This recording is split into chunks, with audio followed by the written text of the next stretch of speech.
Your Excellency, everyone has been saying that you're such a nice guy, but I thought it's just online. Yesterday I met no. Yesterday I met you and Harry going somewhere. You were like, you know what? I'm busy, but I'll see you later. Did you actually came back to look for me? Yeah, I came and You came looked back. for you. You were nowhere to be found. Ah, But it's good to meet you. no, it's good to Yes, meet I've you. heard so much about you, and Have you ever seen my videos before? yeah, my children watch you, and No, they told me about you. I think you need to start watching me, and I know that you're gonna fall in love with me. I will. I will. I will.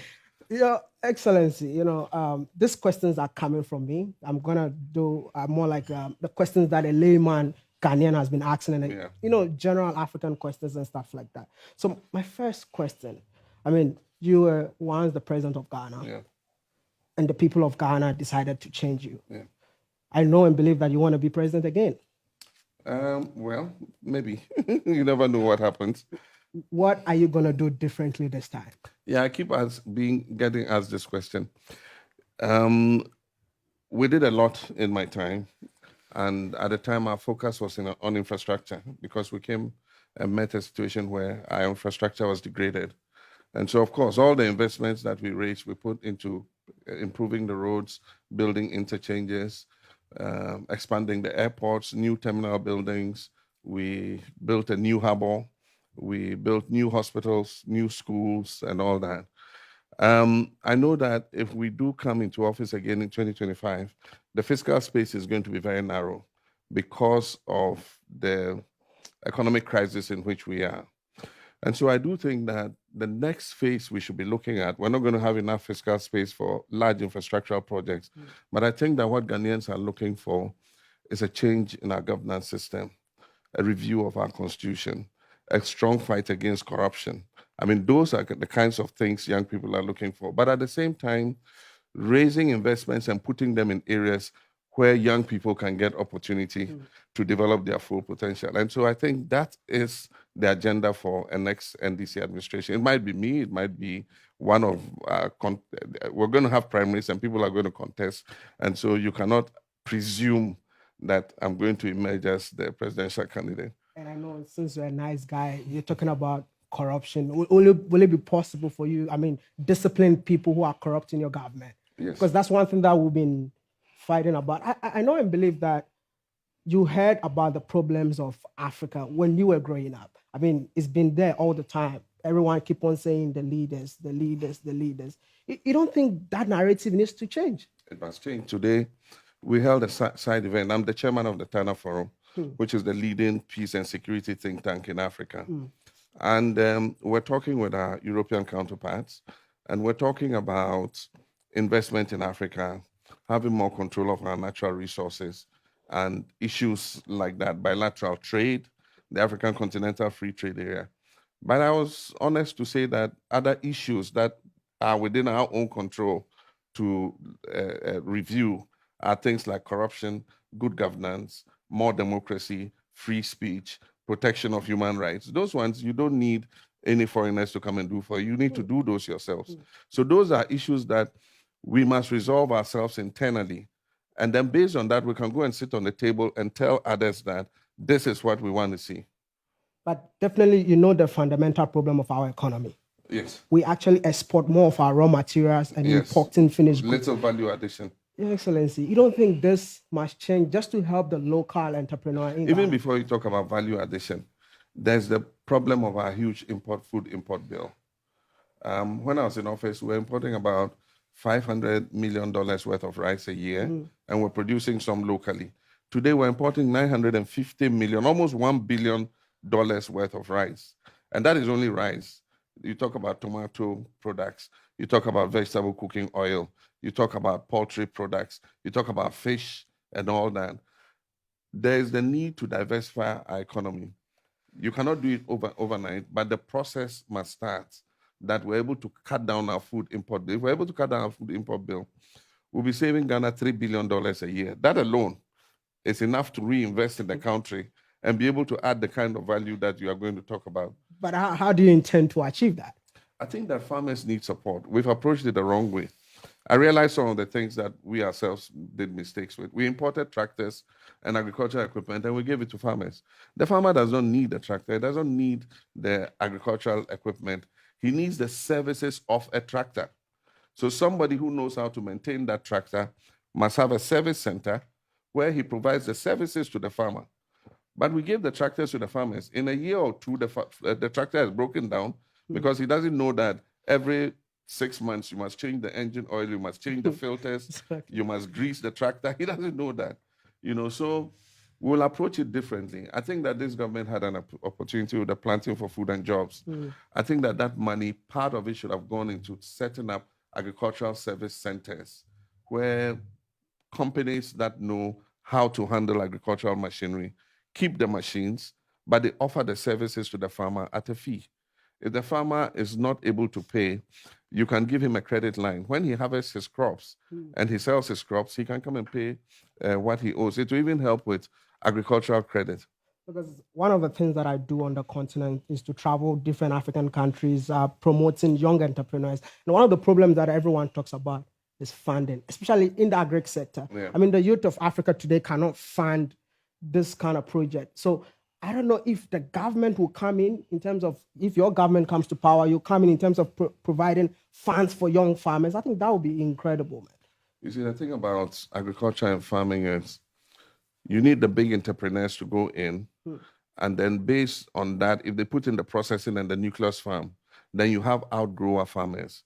And you can bring the youth in and scale them up as they make money. I mean, it's done in Kenya. It's done. You have the big tea plantations, but then you have the small tea farmers too.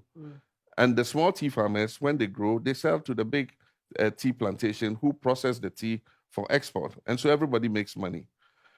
You cannot just take a small young entrepreneur and build him into a successful farmer overnight.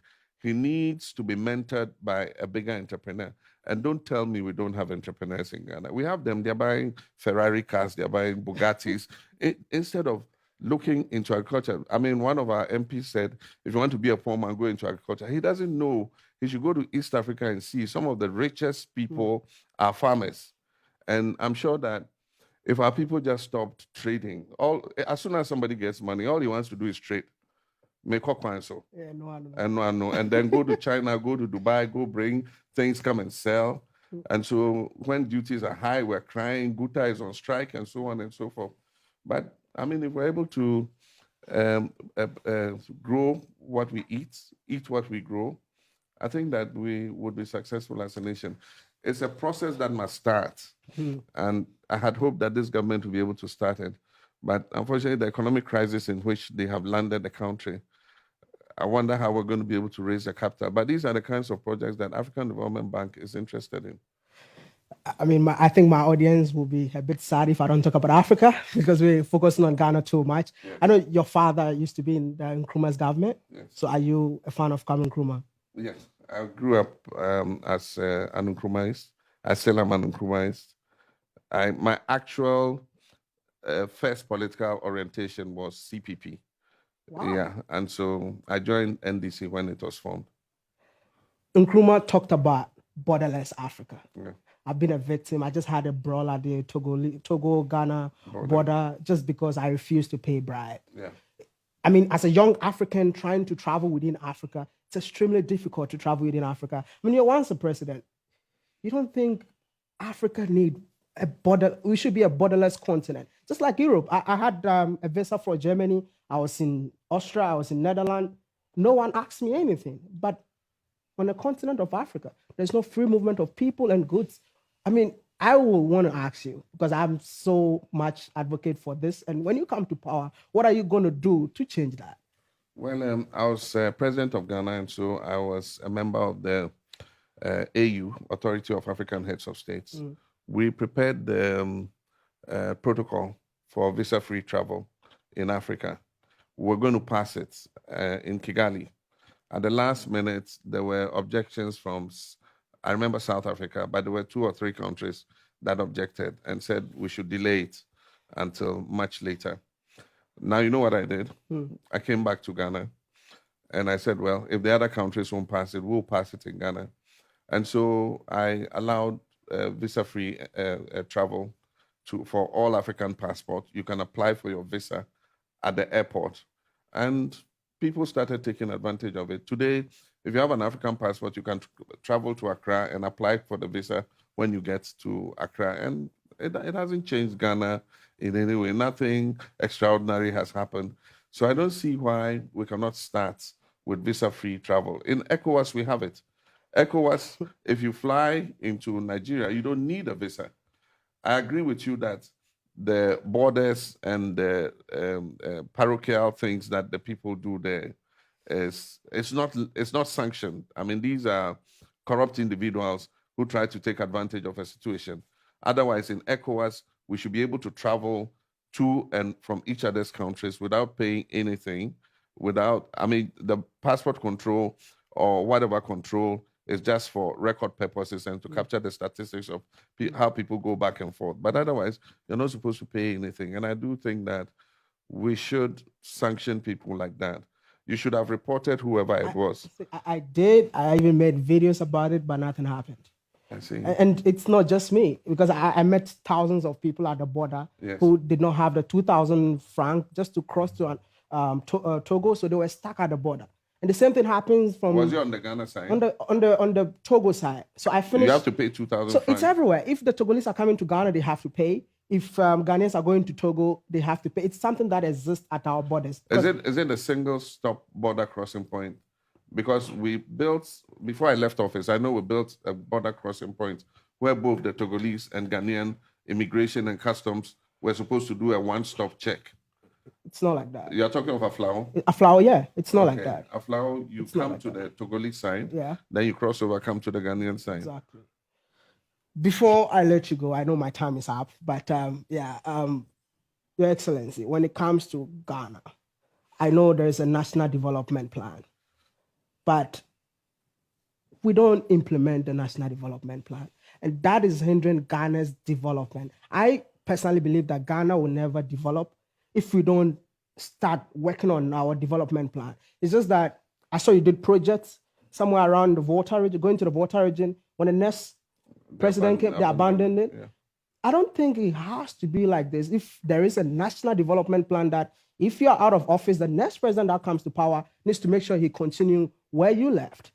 What are you going to do different with this law that we have in Ghana? We developed the national development plan. We had a 40-year development plan, and we spent government resources developing it. We consulted the chiefs, we consulted everybody, the MPP were involved, we consulted parliamentarians, everybody. And then we adopted the 40-year development plan. When the new government came, they threw it out and then replaced it with Ghana Beyond Aid. I haven't seen that plan yet. Nobody has consulted me on it. I don't know what is in it, but that is the unfortunate truth. Any new government that comes throws the development plan of the previous one away. And even though our constitution says that any government that comes into office must continue the projects, development projects of its predecessor government, unfortunately, that doesn't happen. I started building 200 community day schools. Almost 50% of them are abandoned. Some are completed. This government has refused to open them. It's a pity, but that is part of what is holding us back as a country. Your Excellency, thank you so much for your time. This is our way match, yeah? And I know and believe that we're going to have home match when I see you in Ghana. Thank you so much for coming, and I really appreciate you. But I just want to take the opportunity to extend my condolences to the family of our football staff, Christian Achu, who died in the Turkish earthquake. Yeah, may his soul rest in peace. Thank you. Thank you.